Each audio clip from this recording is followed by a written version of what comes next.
dream for 128,000 children who are living in temporary accommodation. That's according to new research from the housing charity Shelter, struggling to create a normal life in unsuitable surroundings, including an industrial estate. Some families have been making video diaries about how they're forced to live. Fatima Maggi has this report. This is what homelessness looks like in Britain in 2017. Nearly 1 in every 100 children doesn't have a proper place to call home. These families have kept video diaries for the charity Shelter to show us their everyday lives and what it's really like to be homeless. We'll meet Nathan, a single dad housed in a travel lodge. In the absence of a kitchen, he struggles to heat up milk for his baby boy. Just push it in. And yeah, I just put the kettle on. It's the best way to warm it up.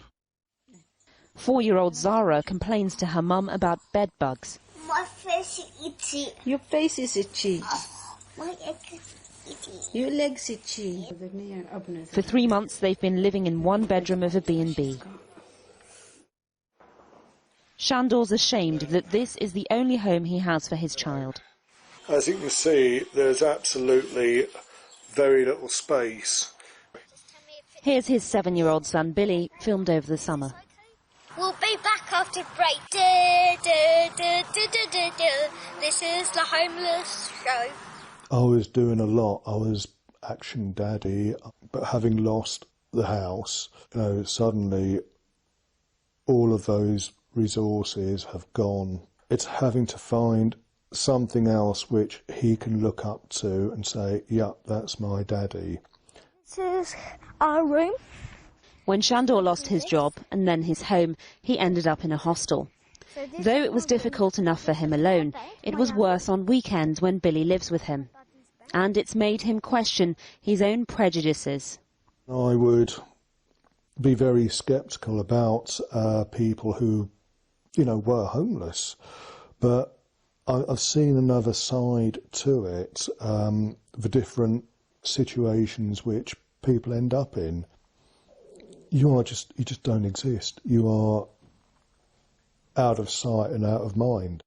Shandor's now been moved on to a 1-bedroom flat, but across the country, homeless parents are facing the same challenges as him. Every day, 140 families become homeless in Britain. This Christmas, around 128,000 children will be waking up in temporary accommodation. Some of those children live on an industrial estate in South London. In recent weeks, a controversy has emerged over a converted office block here, where around 80 homeless families are being housed. Everything written about you is great. Yes, you are great. Victoria shares a bed with her 2 daughters and newborn baby. They've been here for over a year, and she's fearful of how living on an industrial estate will affect them. Immediately you come into this compound, you can smell the emissions, like gas around, because of the industry around here.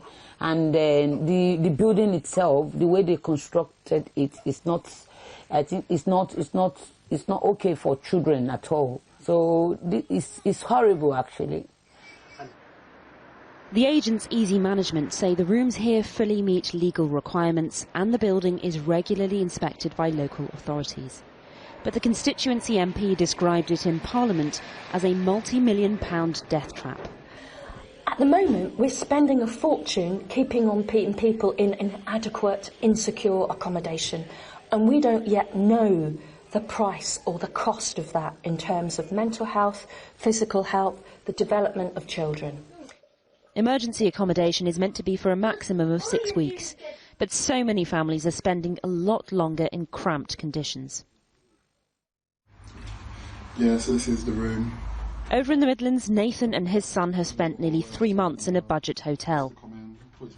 I've got to wash his stuff here, so this is basically kitchens where I wash his bowls. And like Nathan, a quarter of all homeless families have no access to a kitchen at all. It leaves them reliant on unhealthy takeaways. Yeah, so when it comes to my food, I can only go to the chippy really. I can't warm nothing up. Because you're cold? Yeah. Yeah. You want mommy to cuddle you? Yeah. Are you be warm? Parents in these situations say their children are falling ill. Where's your blanket? Let's put the blanket on. In Birmingham, Mariam and her 4-year-old daughter Zara curl up to fend off the cold. It's 6 a.m. Mariam calls up the B&B reception. Hiya, can you please put the heating on? The room's cold. But it seems nothing can be done. The government says it's committed to breaking the homelessness cycle.